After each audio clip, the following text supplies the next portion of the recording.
Dear students, in the last class we have discussed about a production percentage differential production of generator and one tutorial problem of on a specific topic. So the remaining will be continued in this topic. So let us share my presentation with you.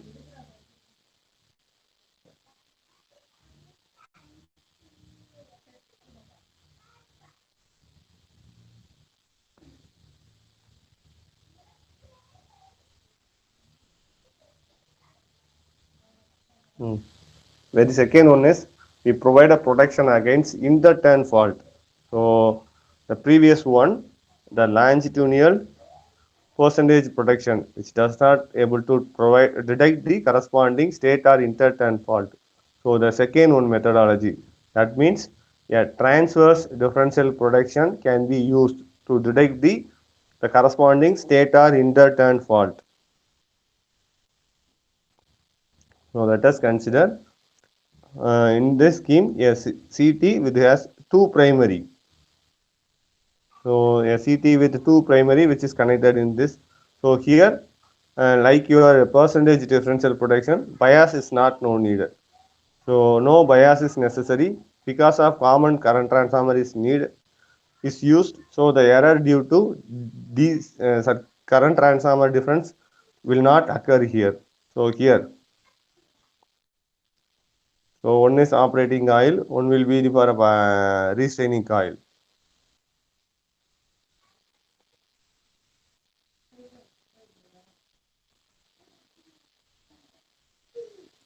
So interturn protection based on zero sequence component.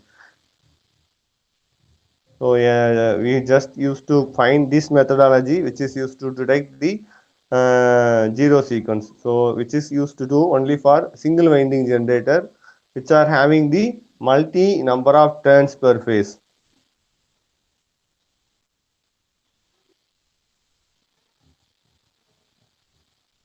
So as we mentioned earlier, overheating. So overheating, which is used for a generator which has a capacity of more than 2 megawatt. So first, in and out temperatures with cooling medium, which may be hydrogen or water. Our second method, we have to connect the temperature sensing element on the stator slats. So this will be the stator overheating protection. So this will be the resistance temperature detector RTD. Okay, when the temperature can exceed a very set preset value, the relay will operate and it will be a alarm signal. So it will use the RTD resistor temperature detector relay and the Wheatstone bridge. So there are resistance temperature that may be thermistor, thermocouple or any other resistance temperature relative element. So these are can be placed in your stator slats on a various positions. These elements can connected to a different way selector switch which can check in one turn for a long time period. So we can have a DC excitation. That DC excitation it may fail. There may be a fault which may occur. Then it say as a field ground protection. So how it can be detected means this may be detected by a polarized moving iron relay. So it is not necessary to trip entire machine when there is a this kind of fault. Usually only the alarm is used and the immediately steps are taken. So in case of brushless machines means these kind of main field circuit is not accessible.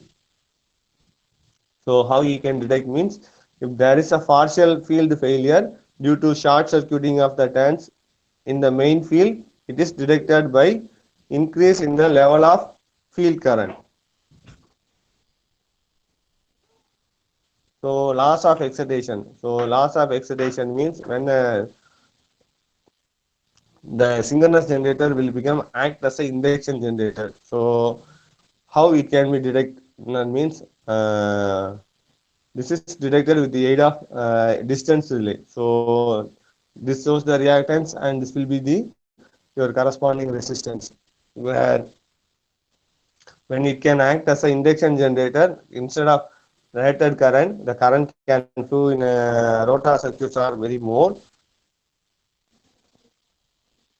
So both your saline or non-saline pole, any kind of rotor, the current which may be increased, which may result overheating.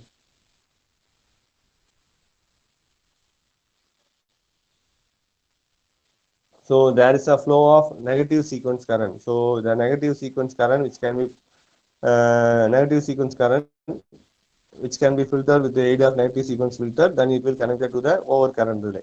So this operating relay will have a time period of 0.2 to 2000 seconds. It has a shaded fold type construction. Okay.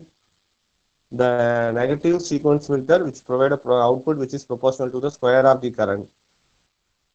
So the you can able to adjust the value of negative sequence current, which is around 8 to 40 percentage.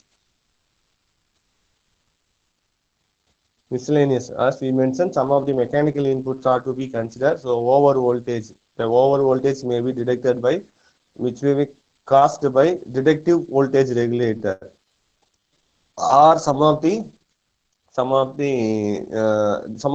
of the generator may be lost. So over voltage relays are provided with micro and gas turbine sets, which is not used for your turbo alternator. So next one should be the speed which is directly proportional to the frequency. So the speed must be retained as a constant value. So we can have a speed governor, the speed governor which may control its speed. So a centrifugal switch which is used when there is a rise in speed which can goes above the value of 110 percentage. So when there is a mechanical input is cut out, the generator will, instead of run as a generator, it will behave as a motor. So due to the motoring action, the current can be increased, so the heating is can increase. So windage losses can be increases. So you have to provide a protection against these also. So generally the relay will operate when the output of a motor goes below the 3% of 3. So very sensitive reverse power relay which can be used to provide a protection against the motoring action. Auxiliary components failure. The power plant auxiliary components, we have to provide a corresponding protective equipments to provide these kind of failure of auxiliary components, such as loss of vacuum, loss of boiler pressure. So these are the due to the failure of its associated auxiliaries. Okay. So this we can conclude about the various different types of fault that may occur on your uh, generator. On the next class, we are going to learn about what are the fault which may occur on your transformer. Thank you.